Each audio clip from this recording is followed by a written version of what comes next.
Peace and blessings to all of you. Welcome to Ahle Aqal. Today we begin a deep journey into Surah Al-Mujadilah. This surah is usually understood as an argument taking place between people. But through the lens of human psychology and inner consciousness, this surah points towards something much deeper. It points toward the hidden debate continuously taking place within the human mind itself. The Quran is not merely a book discussing the outer world, it is also a book of bil ghaib, the unseen inner reality. One of its central subjects is the human nafs, human psychology, human consciousness, and human inner conflict. This surah begins by exposing something most people never stop to observe. The human being is constantly arguing within himself. There is a conversation continuously taking place beneath the surface, a hidden debate, a hidden resistance, a hidden emotional conflict. Inside every human being, there are two sides. One side calls toward peace, balance, clarity, wisdom, patience, and correct action. But the other side resists. It complains. It defends the ego. It becomes emotional, reactive, defensive, and restless. That side says, why should I tolerate this? Why should I forgive? Why should I change myself? Why am I always the one who suffers? This resistant and argumentative inner force is what this surah begins to uncover. The opening verses explain that before any outward speech or action takes place, a debate has already begun within the human mind. Before the tongue speaks, the thoughts have already argued. Before the body reacts, the emotions have already taken sides. Throughout this entire process, the conscience silently witnesses everything. The surah then exposes something extremely important. Many of the desires, reactions, emotional impulses, defensive patterns, and frustrations we identify with are not actually our original nature. They are accumulated conditioning built from years of emotional storage, past experiences, trauma, memories, fear, expectations, social pressure, inherited beliefs, false identities, and repeated emotional reactions. For example, a person becomes angry very quickly and says, "This is just who I am." But according to this perspective, that anger is not the original self. It is an emotional pattern, a conditioned reaction produced from accumulated psychological data. This is why true reform only begins when a person stops identifying every desire and emotional reaction as their true identity. The surah then explains how expectations slowly become psychological chains. This is one of the deepest realities of human suffering. People constantly build invisible emotional expectations inside their minds. Expectations from family, expectations from spouses, expectations from children, expectations from society, expectations from recognition, respect, appreciation, and emotional validation. Slowly, without realizing it, these expectations begin imprisoning the human being from within.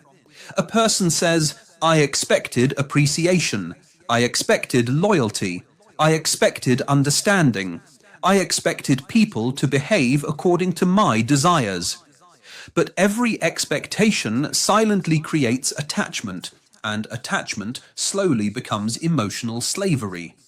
This is why the surah symbolically teaches free your neck, meaning free yourself from the emotional chains created by attachment and expectation before they consume your peace completely. The surah then points toward three stages of inner reform. The first stage is to free yourself from inner slavery. The second stage is to discipline destructive emotional impulses and repeated behavioral patterns. The third stage is to nourish the neglected and unconscious parts within yourself. Because inside many human beings, there are frozen regions of thought, unresolved emotional wounds, ignored psychological pain, unconscious reactions, and undeveloped inner states. The surah teaches that reform is not merely about controlling outward behavior. It is about rebuilding the inner structure itself. Then the surah exposes another dangerous reality, najwa, hidden inner whispering, secret internal dialogue, the silent conversations constantly taking place within the mind.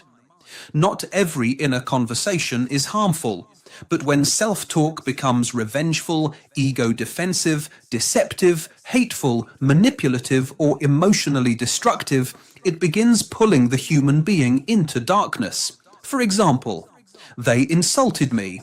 I will make them regret this. Nobody understands me. Everyone is against me. I will never forgive them. These hidden conversations continuously feed emotional suffering. Slowly, the human being becomes trapped inside toxic psychological loops.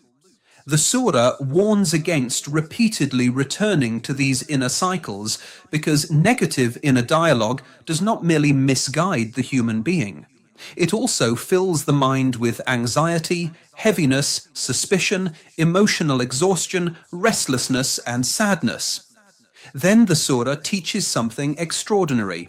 Make space within the mind.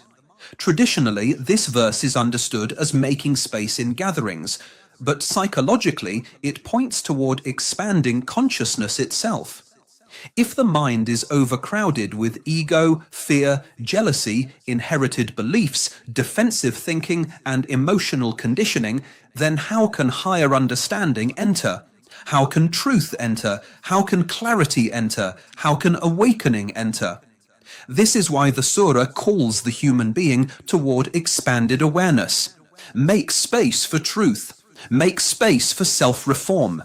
Make space for awakened understanding. Make space for higher consciousness. Only then does the conscience begin expanding perception itself. The surah then explains something deeply important. Before seeking inner guidance, sincerity becomes necessary. Never ask the conscience, "Am I right?" because often that question is not seeking truth. It is seeking ego confirmation. It is asking permission to remain emotionally attached to the mistake. Instead, the correct inner approach becomes, "Show me the truth, even if it goes against my ego." That sincere desire for truth becomes the real inner charity. The surah then warns about false loyalty, one of the deepest human problems. Human beings are not always loyal to truth.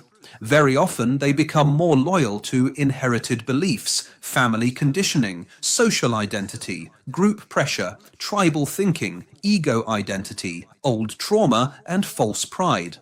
A person may clearly know something is wrong, yet still defend it simply because it belongs to their family, tradition, group, sect, or emotional identity. This creates inner hypocrisy. The surah explains that titles, status, education, religious identity, and self-importance can all become psychological shields against self-reform. A person hides behind labels.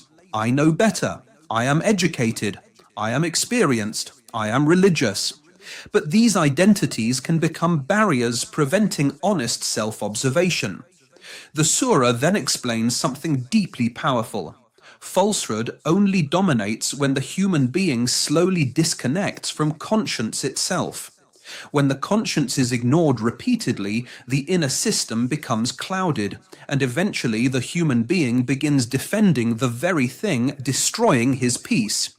But then the surah reaches its final declaration. Conscience can never be permanently defeated.